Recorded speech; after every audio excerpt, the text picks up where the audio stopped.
kita harus yakin seyakin-yakinnya bahwa kita ini ciptaan Allah dan kita diciptakan untuk mengabdi kepada Allah. Gitu sajalah ya. Perkara tetek bengek misalkan rezeki dan sebagainya itu tidak akan kemana-mana. Kalau kita mengabdi kepada Allah dengan benar, itu udah pasti ketemu kita tuh dengan apa yang Allah janjikan dan jaminkan untuk kita. Jadi sebetulnya tidak usah terlalu ribet dengan duniawi ini ya.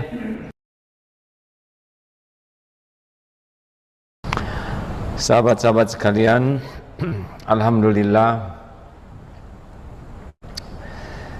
mengapa kita harus mengawali segalanya dengan ilmu terpenting, yaitu mengenal Allah. Karena kalau kita tidak mengenal Allah, kita tidak mengerti apapun tentang kehidupan ini. Tidak mengenal Allah berarti kita tidak tahu siapa diri kita. Tidak mengenal Allah berarti kita tidak tahu mau apa kita hidup, apa tujuan hidup, kenapa kita hidup, kita tidak mengerti. Kalau kita tidak mengenal Allah, kita tidak tahu yang namanya ikhlas. Paling juga berusaha tulus. Kita juga tidak akan menikmati syukur, sabar, tawakal. Itu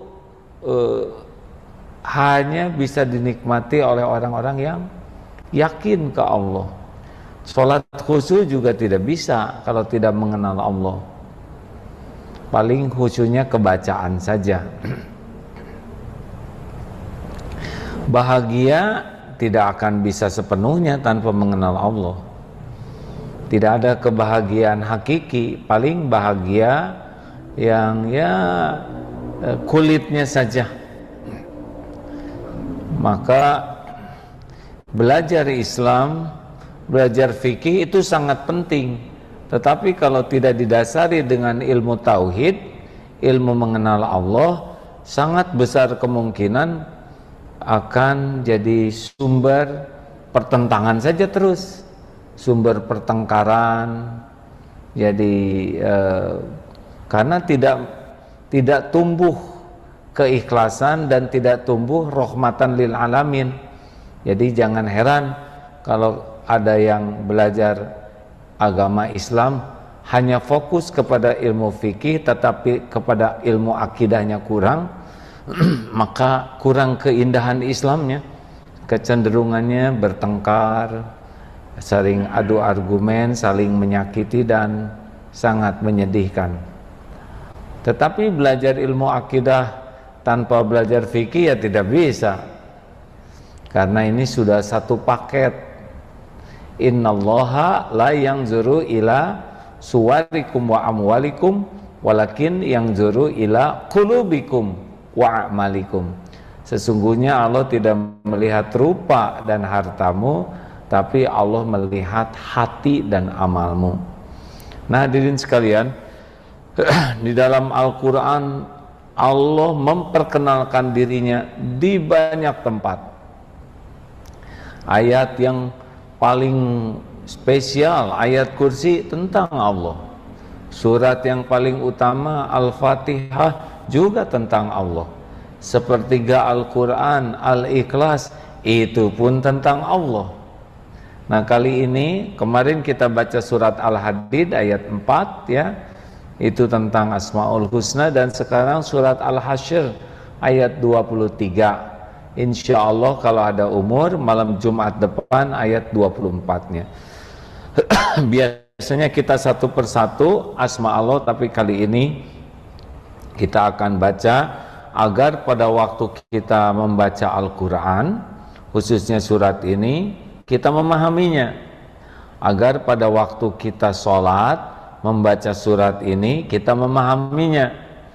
Dan kalau kita mau wirid, kan ini dianjurkan juga nih ya, ba'da subuh, ba'da asar, salah satu di antara wiridnya adalah membaca surat Al-Hasyr.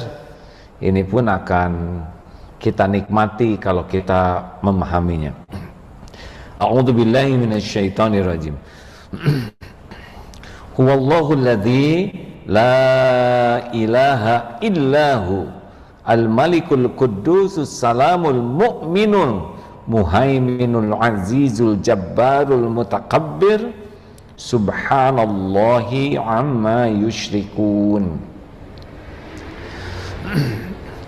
AA membaca beberapa terjemah juga beberapa tafsir karena saya belum termasuk orang yang layak menafsirkan, jadi ini membantunya hanya dengan beberapa terjemah ya. Huwallahu alladzi la ilaha illahu, dialah Allah, huwallah, dialah Allah alladzi ya, yang tiada ilah selain dia. Jadi begini, ini ada menafikan, ada mengisbatkan. Itu kunci tauhid, itu dua itu. Yang pertama menghilangkan, menafikan, tiada Tuhan yang berhak diibadahi dengan benar selain Dia, Allah. Jadi kan tauhid itu ada tauhid rububiyah. Siapa pencipta? Allah. Bisa tuh. Orang musyrikin juga bisa menyebut Allah. Siapa yang menciptakan? Allah. Tetapi ketika tauhid uluhiyah yang diibadahi, nah togut, ada berhala-berhala lain. Jadi untuk tauhid rububiyah yang menciptakan, yang menghidupkan, yang mengurus, bisa itu menemukan Tuhannya. Tetapi ketika beribadah, nah ada yang ke pohon, ada yang ke patung, ada yang kemana-mana nih. Nah di dalam Islam tidak cukup pengakuan Allah Maha Pencipta, tapi ini tiada yang berhak diibadahi dengan benar selain Allah. Jadi segala sesuatu selain Allah itu makhluk. Jadi kalau tidak ada Tuhan-Tuhan yang lain yang seperti bagaimana Islam menegaskan ketuhanannya. Kalau sudah menyerupai makhluk ya tidak lagi Tuhan ya. Kalau sudah Tuhan itu harus tidak serupa dengan makhluknya. Laisa kamislihi syai'un. Dari nama saja Allah itu ya, kalau saya dapat pelajarannya itu hanya sebagian saja bisa tetap berkaitan kepada Allah. Ini para ahli itu ya, kita harus yakin seyakin-yakinnya bahwa kita ini ciptaan Allah dan kita diciptakan untuk mengabdi kepada Allah. Gitu sajalah ya. Perkara tetek bengek misalkan rezeki dan sebagainya itu tidak akan kemana-mana. Kalau kita mengabdi kepada Allah dengan benar, itu udah pasti ketemu kita tuh dengan apa yang Allah janjikan dan jaminkan untuk kita. Jadi sebetulnya tidak usah terlalu ribet dengan duniawi ini ya. Kita memang bekerja dengan sungguh-sungguh, tapi kita bekerja tuh untuk ibadah, bukan untuk nyari uang. Halo? Kalau kita niatnya ibadah lurus, niatnya benar, caranya benar, itu tidak akan kemana-mana tuh rezeki kita tuh. Apa yang untuk kita pasti sampai, tidak akan tertukar, tidak akan meleset, tidak akan telat, tidak akan ada yang bisa menghalangi, tidak ada yang bisa mencegah, tidak ada yang bisa menolak, karena kita udah memenuhi apa yang diperintahkan, ya udah terjaminlah kita. Ini serius hadirin. Seperti kita misalkan punya yang bantu-bantu di rumah. Nah yang bantu-bantu ini pol aja. Dia nggak mikirin gaji, nggak mikirkan apa yang mau diberikan, karena yakin ini majikannya ini orang baik, kaya, tidak pernah zalim. Beritahu saja apa yang harus saya lakukan, diberitahu apa yang diperintahkan dan dilarang yang jangan dilakukan. Pola aja. Mungkin nggak dikasih makan? Nggak mungkin. Kalau nggak dikasih makan, dia nggak bisa bekerja. Mungkinkah dia tidak dikasih penutup aurat? Nggak mungkin. Kalau nggak, dia nggak akan bisa bekerja dengan baik. Jadi kita tidak usah risau dengan apapun yang Allah janjikan dan jamin. Yang kita risaukan justru kita nggak bener nih niat dan caranya. Halo, lebih enak kan begitu? Kan? Karena saya lihat ada beberapa wajah pensiunan di sini yang selalu mikirin rezeki. Aneh.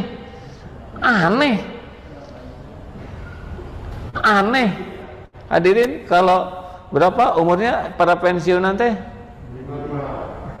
55, 56. Masa 56 tahun terjamin terus jadi curiga? Aneh, betul tidak? Kalau selama 56 tahun itu misalkan tidak terjamin, baru curiga. Ini dari janin di perut ibu terjamin, lahir jadi bayi terjamin, waktu kita culun balita terjamin, terus sampai pensiunan itu pun masih terjamin, masih curiga. Ini benar-benar kurang iman, betul? Halo? Saya tidak niat nyindir hadirin, tapi yang tertekan itu berarti dia ya.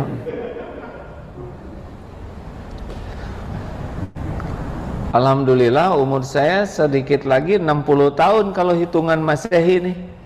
Gak ada tuh sehari aja Allah gak ngasih minum, gak ngasih makan, gak ada itu. Ada aja. Jadi bagaimana mungkin kita curiga kepada janji jaminan Allah, sedang selama ini aja kita terjamin. Nah, yang membuat kita jadi stres itu karena kurang yakin ke Allahnya. Aneh ya. Sambil stres sambil punya tabungan, punya mobil, punya rumah, tapi curiga terus ke Allah. Padahal teman-temannya udah mulai pada meninggal ya. Lanjut. Jangan menuhankan siapapun. Apa itu ilah? Jadi ilah itu, dengar, nggak usah ngobrol ya. Pensiun mah pensiun aja, nggak usah diobrolin. Dengerin ini Pak. Siapa sih ilah kita? Sederhananya begini, siapa yang paling mendominasi hati, mendominasi pikiran, mendominasi perasaan dan aktivitas kita? Itulah yang kita tuhankan. Kalau di sini uang, bangun tidur uang, harus cari uang, ngobrolin uang. Kalau dengar uang gembira, gak ada uang sedih. Dengan ada uang merasa terjamin, gak ada uang merasa terhina. Udah itu dia mengabdinya ke uang. Ada yang pangkat, jabatan, waduh musim mutasi itu kayak musim mutilasi, kasakusuk sana sini, sikut mau apa? Udah itu juga pensiun, ada yang belum pensiun udah keburu ditangkap, ya beres. Berapa lama jabatan itu kan? Berapa lama? Kasakusuknya berapa lama? Jadi 2-3 tahun selesai, ya. Biasa ajalah hidup mah, ya. Tidak akan kemana-mana kok. Takdir pangkat yang akan disandang ketemulah. Yang ngebagiin pangkat, jabatan, kedudukan Allah bukan sebagai karunia, tapi sebagai cobaan. Karunia itu kalau pangkatnya dipakai benar baru karunia. Seperti kita dikasih makan, itu belum jadi karunia asli, belum jadi kebaikan, baru sebagai cobaan. Kalau kita makan sambil bersyukur, baru jadi karunia asli, kebaikan. Jadi jangan kagum-kagum kepada orang yang dikasih dunia, karena itu mah dibagikan sesuka Allah kepada siapapun. Alhamdulillah, jazakallah khair. Ini komplek ini beda-beda rezekinya, nggak usah ngebanding-banding ya. Dibanding-banding juga nggak akan dikasihin ya. Iyalah, semuanya sudah ada kapling takdir masing-masing. Jangankan sekomplek, seibu sebapak aja beda-beda. Dan tidak selamanya, ini rumahnya paling bagus, belum tentu selamanya punya dia ya. Nanti giliran oleh Allah diambil rezekinya, habis itu dijual. Jangan heran yang rumahnya besar jadi kecil, yang asalnya ngontrak jadi punya rumah. Tidak usah heran, karena dalam hidup ini ada episode masing-masing. Tiap orang punya coupling takdir masing-masing. Dalam perjalanan hidup ada episode masing-masing. Beda-beda tuh episode tuh. Siapa yang nyangka kemarin gagah sekarang berbaring di rumah sakit? Tidak ada yang nyangka. Ada episodenya. Dan segala sesuatu itu ada waktunya. Dah, fokus aja jadi ibadah ya. Lanjut. Wallahul ladzi la ilaha illahu al-malikul quddus. Al-malik, Allah yang maha raja. Dialah Allah pemilik kerajaan langit dan bumi. Al-Malik. Semua yang jadi raja, jadi presiden, jadi menteri, jadi jabatan apapun, itu ditentukan oleh yang maha raja sebagai cobaan. Makanya dipisahkan di dalam surat apa tuh? Ali Imran ayat 26 ya. Qulillahumma malikal mulk tu'til mulka man tasya. Engkau berikan kekuasaan, kerajaan kepada siapa yang engkau kehendaki. Wa tanzi'ul mulka mimman tasya. Engkau ambil kekuasaan, kerajaan dari siapa yang engkau kehendaki. Wa tu'izzu man tasya. Engkau muliakan siapa yang engkau kehendaki. Wa tudzillu man tasya. Engkau hinakan siapa yang engkau kehendaki. Biyadikal khair. Di tanganmu lah segala kebajikan. Dalam biyadikal khair, innaka ala kulli syai'in qadir. Sesungguhnya engkau maha kuasa atas segala-galanya. Jadi semua yang jadi presiden, menteri, jenderal itu mah Allah yang ngatur, Pak. Sebagai cobaan. Makanya dipisahkan antara jabatan dengan kemuliaan. Kalau jabatan itu dipakai benar, jadi pemimpin yang adil, pemimpin yang amanah, pemimpin yang jujur, maka barulah oleh Allah ditakdirkan mulia. Kalau jadi pemimpin zolim, pada waktunya diturunkan, turun. Mau punya kekuasaan sebesar apapun, waktunya diturunkan, turun. Tapi kalau dia zolim, adanya dihinakan, matinya juga dihinakan. Maka udahlah, biasa aja ya, jangan suka kagum-kagum. Waduh, saya punya saudara, punya jabatan ini, waduh, ini seneng, itu kartu namanya juga diawet-awet ya. Terus, ya bagus punya saudara, tapi nggak usah kesengsrem lah ya. Ini teman-teman saya ada yang jadi ini, jadi itu, ya udah, biasa ya. Dan itu cuman episode dari Allah. Kemuliaannya bukan pada casingnya, kalau dia menyikapinya dengan benar baru dia mulia ya. Jadi Allah lah yang menguji. Jadi bukan karunia itu kalau disyukuri. Dan nggak harus soleh sih kalau mau dikasih dunia mah ya. Penjahat juga dikasih aja harta. Gangster, kartel Mandarin, Yakuza, orang-orang dolim juga kasih dunia oleh Allah dah. Mau jabatan Hitler dikasih, Mussolini dikasih ya, kasih. Jadi nggak usah kagum kepada siapa yang oleh Allah diuji. Kagum tuh kepada yang memilikinya saja. Al-Malik, Allah yang Maha Raja. Dan kalau Allah mau ngambil, ambil wae. Kekuasaan tuh nggak bisa ditahan kalau Allah mau ngambil ya. Nah, Al-Quddus, Maha Suci. Allah Maha Suci. Sebetulnya ya, kalau perkataan begini teh kurang sopan. Allah Maha Suci dari perbuatan salah. Berarti itu ada peluang berbuat salah. Kurang sopan. Ada yang saya suka adalah Maha Suci Allah dari kesempurnaan apapun versi manusia. Kita kan menganggap Allah Maha Suci, tapi itu pasti tidak seberapa dibanding kemahasucian Allah, kemahasempurnaan Allah yang sesungguhnya. udah pastilah nggak mungkin ada yang salah, ada yang kurang, ada yang meleset, ada yang ketukar. Itu tidak mungkin bagi Allah tuh hadirin. Semuanya presisi. Itu ada bayi yang lahir cacat, itu nggak cacat ya. Allah saja merancang sedemikian rupa sehingga Allah kehendaki seperti itu, dan Allah punya rencana sendiri. Rencana bagi orang tuanya, pahalanya beda ya kan, kesabarannya beda. Maaf ya hadirin, seperti orang tua yang lahir anaknya punya kehususan. Itu perhitungan Allah tuh maha sempurna.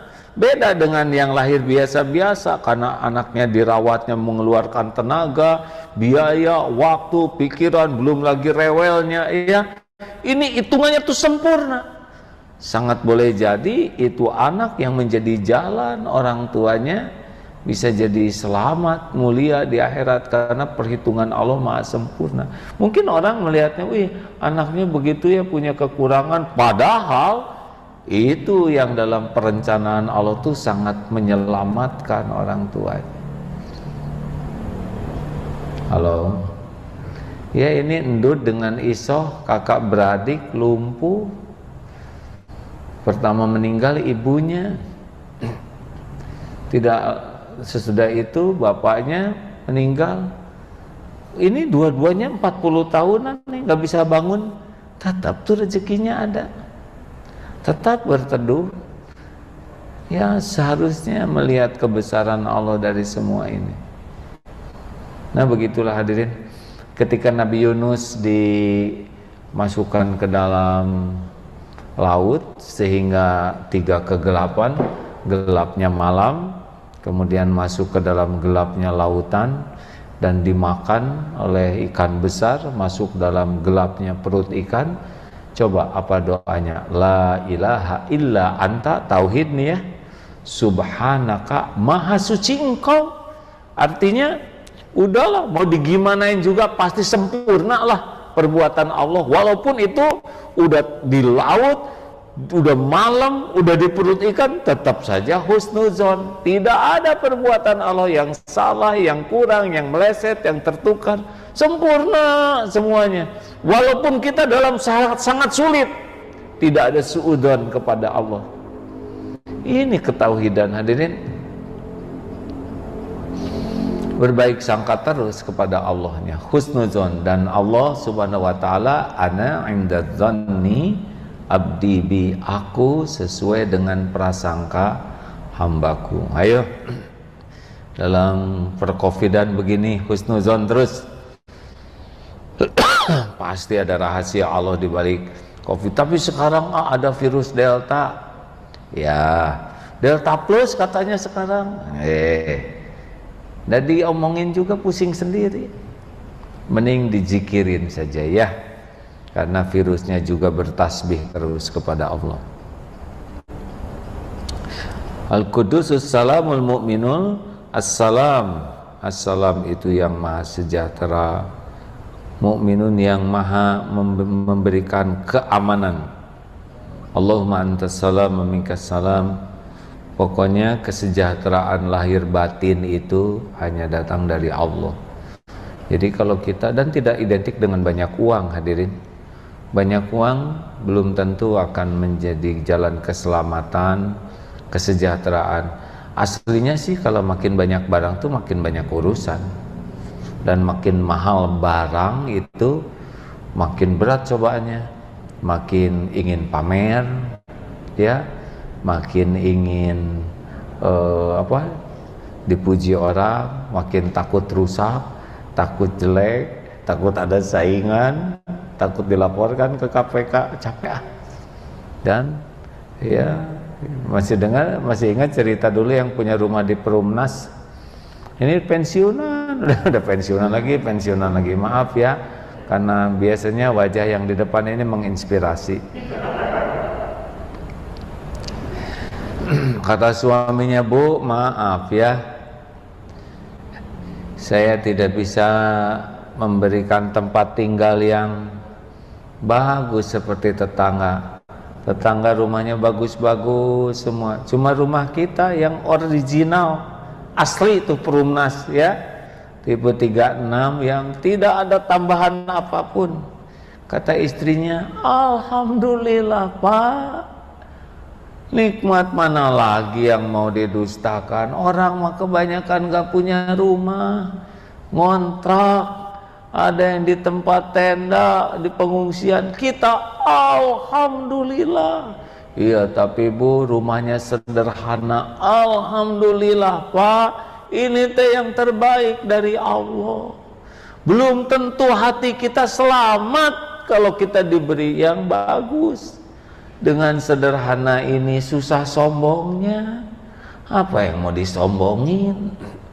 Dengan sederhana seperti ini, alhamdulillah, gampang ngurusnya. Ngepel juga set beres. Dengan rumah sederhana begini, tetangga nggak ada yang iri. Apa yang mau diiriin? Kecapek-capek tetangga iri ya. Dan rumah sederhana begini Pak, tidak diminatin maling. Maling juga masuk ke rumah kita prihatin. Kunci juga nggak di pintu, pintu terbalik. Pintu nggak dikunci juga, nggak pernah ada yang mau nyongkel. Nah, maling juga merasa mubazir. Dan yang paling lezat Pak, aduh ini kalau ingat ini nyesek nih. Di akhirat insya Allah ringan hisabnya. Belum tentu kuat, punya banyak barang, belum ujubnya, merasa beda dari yang lain, belum pamernya. Aduh, belum lagi didengki temen, dicurigai wae, disangka hasil korupsi. Belum lagi KPK, tukang pajak ngejar-ngejar, aduh stres. Belum lagi takut rusak, biaya perawatan. Aduh, udah nggak usah ngebanding-banding, syukuri yang ada ya. Dah pokoknya sejahtera mah di hati, bukan di uang dan casing ya. Kemudian ya al-mu'minun yang memberikan keamanan, pemeliharaan ya. Jadi kita bisa selamat, terlindungi ya oleh Allah. Hadirin, lahir batin dan akal kita tuh tiada yang bisa memberikan perlindungan. Wah saya terancam Nah yang ngancam kita itu pasti makhluk ciptaan Allah, nggak mungkin selain ciptaan Allah, betul? Dan yang ngancam kita itu makhluk yang diurus setiap saat oleh Allah. Siapa yang ngurus selain Allah? Benar? Jawab hadirin, jangan bikin emosi ya. Dan yang mengancam kita itu pasti takluk kepada kekuasaan Allah. Kalau Allah tidak izinkan, nggak akan celaka, nggak bisa. Kenapa Allah mengizinkan kita celaka? Karena Allah punya rencana terbaik.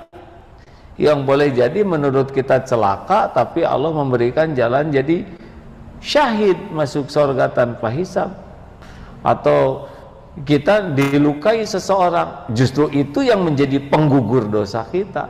Yang susah gugurnya dengan sholat ibadah kita, tapi dengan dihina, dicaci, difitnah bisa rontok itu dosa ya. Jadi tidak usah kecil hati. Makanya kalau kita dihina orang, sepanjang kita berusaha benar ya, nggak usah dendam kepada yang menghina. Tuhan kita kan Allah, bukan dia, betul?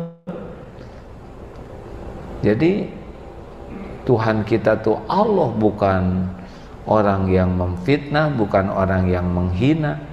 Ini sering diulangi. Siapa yang menciptakan kita? Jawab Allah. Yang menghidupkan kita, yang mencukupi rezeki kita siapa? Yang menutupi aib dan dosa, yang bisa mengampuni semua dosa kita, yang bisa memberi pahala, yang mengangkat derajat siapa? Yang mengaruniakan husnul khotimah, yang bisa melapangkan kubur. Siapa yang bisa membuat kita masuk surga? Nah itu yang menghina bisa apa? Bisa menghina, dia bisa mencelakakan dirinya sendiri. Makanya jangan termakan waktu, pikiran, emosi kita kepada mereka, ya. Pokoknya mah Allah yang jaga kita. Al-Aziz, ya Jabbar, yang maha perkasa. Tidak adalah yang bisa mengalahkan Allah. Siapalah petantang petenteng kasih COVID, udah berhenti petantang petentengnya, betul? Otot kawat, balung besi, leher beton, urat kabel, wajah asbes, diare, ya bisa apa-apa hadirin, ya. Ya, maaf bapak-bapak kalau ada di antara kita yang gagah perkasa, sudah tinggal dibikin kasih bakteri apa yang suka bikin sakit perut teh, amuba ya, disentri teh, udah yakinlah di WC ya. Gak bisa apa-apa, beneran. Tubuh ini sepenuhnya dikuasai Allah. Mau ngelawan Allah gimana kita ini? Sekarang sedunia lawan virus yang gak kelihatan aja udah ketakutan, termasuk kita, ya. Pangkat apapun, saya lihat itu sudah berapa pejabat di Indonesia yang meninggal? Pejabat, kiai, artis. Kita tidak nyangka nih grup-grup alumni, ya. Tiap hari giliran, dan sangat tidak disangka, ada yang lagi seneng-senengnya udahan. Tidak ada yang bisa melawan Allah, ya. Allah lah Al-Aziz, yang maha perkasa. Semua makhluk tiada daya, takluk kepada kehendaknya. Dan Allah maha kuasa atas segala-galanya, ya. Al-Jabbar, pokoknya kalau Allah menghendaki sesuatu udah pasti terjadilah. Sembuh, sembuh, menang, menang, jodoh, jodoh, naik, naik, haji, haji. Wah, ini lagi susah haji nih. Kalau ada Allah takdirkan kamu haji, pasti haji tuh. Saya tidak punya uang, nggak ada masalah, nanti akan ada jalannya. Makanya kalau orang yakin kepada Allah, dia tidak pernah putus asa.